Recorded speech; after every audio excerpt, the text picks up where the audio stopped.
অনেকেই বলেন যে ওলামায়ে কেরাম মসজিদে বলেন না, ভোটের কথা বলেন না, রাজনীতি করেন না।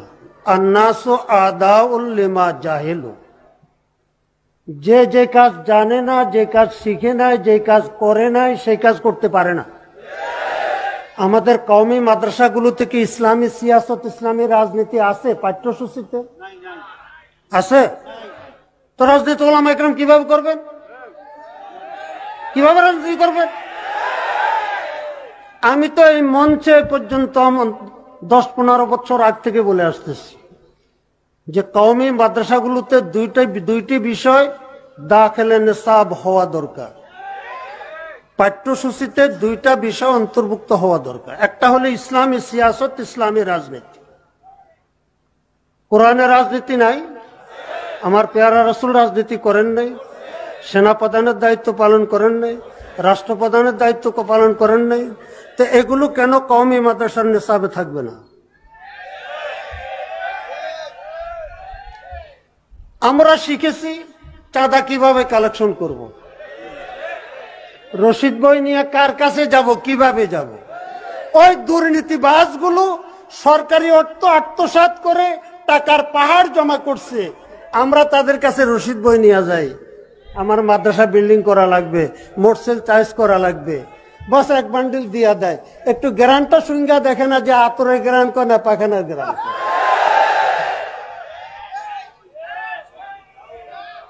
অত্যন্ত দুঃখের বিষয়। ওলামায়ে কেরামের প্রতি আমি অনুরোধ করব, পেয়ারা রাসূল সাল্লাল্লাহু আলাইহি সাল্লাম বনি ইসরায়েলের এক আবেদ সম্পর্কে হাদিসে উল্লেখ আছে, আওহাল্লাহু ইলা জিবরাইল আন ইকলিব মাদিনাতা কাযা ওয়া কাযা। আল্লাহ পাক রব্বুল আলামিন জিবরাইল আলাইহিস সালামকে বললেন যে অমুক অমুক শহরকে আনিকলিব, শুধু ধ্বংস নয়, এটাকে পাল্টাইয়া দাও। জিবরাইল আলাইহিস সালাম আসছেন, দেখেন যে খানকার ভিতরে এক বুজুর্গ ইবাদতে মশগুল। জিবরাইল আলাইহিস সালাম ফেরত গিয়া বললেন, আয় আল্লাহ, ইন্না আবদাকা ফুলানান লাম ইয়াসিকা তরফাতা আইন। শহর কিভাবে ধ্বংস করব? আপনার একজন বান্দা, সে তো এক চোখের পলকও আপনি নাফরমানি করে না।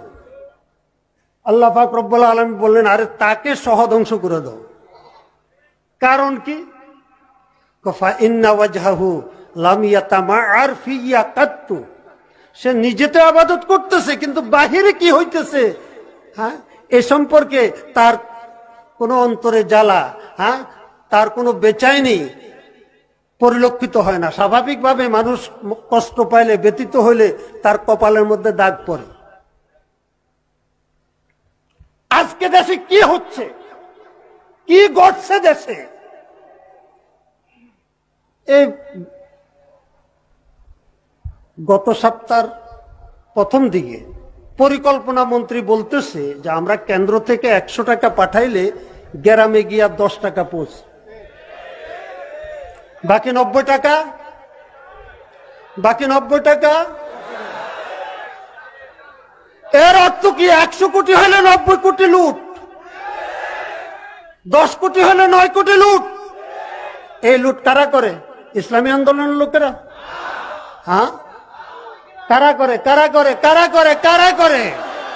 এই কুকুর বিলুট, এই কুকুরগুলোর বিরুদ্ধে মুগুর কেন লওয়া হয় না? দেশের অর্থ সম্পদ যেগুলো লুট করে, এদের বিরুদ্ধে কেন আমরা মুখ খুলতেছি না? কি বলবো, কতটুকু বলবো? মন্ত্রী বললেন যে সরকার চেষ্টা করতেছে। আর কয় বছর লাগবে? 3 টার্ম তো ক্ষমতায় আছেন। এই 10 ভাগের মধ্যে 9 ভাগ লুট হইতেছে, 3 টার্মে কতটুকু কমাইছেন? জারুর বাড়ি না খেতে ক্ষমতা ছাড়ো, জারুর বাড়ি না খেতে ক্ষমতা ছাড়ো, জারুর বাড়ি না খেতে ক্ষমতা ছাড়ো, নতুবা লুট তরাজ বন্ধ করো, লুট তরাজ বন্ধ করো। যে দেশের রাষ্ট্রপতি বলে যে 1 বছর দুর্নীতি কন্ট্রোল করতে পারলে পদ্মা সেতুর মতো একটা প্রকল্প আমরা নিজেদের অর্থায়ন 2টা করতে পারি, তো প্রেসিডেন্ট সাহেব ক্ষমতা থেকে নামার আগে একটু বুঝ করে নাইবেন। এ দুর্নীতি কন্ট্রোল করবে কে? আজকে সাহস পাইতে পাইতে এমন, হ্যাঁ, প্রথমে সিং চুরি, তারপরে চুরি করতে করতে করতে ডাকাতি করতে করতে এমন নির্লজ্জ, এমন বেহায়া হয়ে গেছে। এখন যেই প্রতীক ছিল আদর্শের প্রতীক, গণতন্ত্রের প্রতীক, ন্যায় প্রতিষ্ঠার প্রতীক, সেই নৌকা প্রতীক লক্ষ কোটি কোটি টাকা বিক্রি করতেছে। সেই নৌকা প্রতীক কোটি কোটি, ওই আওয়ামী লীগের ভিতরে ভালো লোক নাই, ভদ্রলোক নাই, তোমরা চুপ করে কেন বসে আছো? প্রধানমন্ত্রীর জন্য মায়া কান্না কানতে কানতে কানতে কানতে চোখের পানি, চোখের মধ্যে থুতু দিয়া কান্দে। বেহায়ার দল, বেশরমের দল। যেই দেশে একটা প্রতীক কোটি কোটি টাকা বিক্রি হয়, সে দেশে আবার কিসের গণতন্ত্র, কিসের গণতন্ত্র, কিসের নির্বাচন, কিসের নির্বাচন, কিসের নির্বাচন? মাত্র 5 বছর আগে দেখাইয়া দিলাম, কি 5 বছর আগে দেখাইয়া দিলাম, তো মাত্র এই বছর 3টা বাড়ছে, আর তো নির্বাচন সামনে আসছে। পুরা দেশে এই করোনা মহামারী, ভয়ে আতঙ্ক গোটা বিশ্ব। ভ্যাকসিন আবিষ্কার করতে করতে অনেক সময় লেগে গেছে। আমি বাংলাদেশে ভোট চুরি, ভোট হাইজাক, ভোট ডাকাতি, এই মহামারী রোধ করার জন্য চরকাদিরা থেকে ভ্যাকসিন আবিষ্কার করছে। মহিলাদেরকে বলছি, এমন জুতা পরে কেন্দ্রে যাইবে না যেটা খুলতে দেরি হয়। 5 বছর পরে তুমি একটা ভোটের অধিকার, এটা হাইজাক করে নিয়ে যাইব, টান দিয়া নিয়ে যাইব। ওই হাইজাকারের গালে একটা বাড়ি দিবা 5,000 টাকা পুরস্কার, 2টা বাড়ি দিবা 10,000 টাকা পুরস্কার। আরে স্লোগান পরে কাজ করেন, স্লোগান পরে কাজ করেন, পরে আগে কাজ করেন, স্লোগান বাদ দেন। আমি বেশি কিছু বলবো না। তা'মুরুনা বিল মারুফ ওয়া তানহাউনা আনিল মুনকার। বর্তমান দেশে সবচাইতে বড় মুনকার, সবচাইতে বড় অন্যায়, রাষ্ট্রীয় সম্পদ লুণ্ঠন করা হচ্ছে।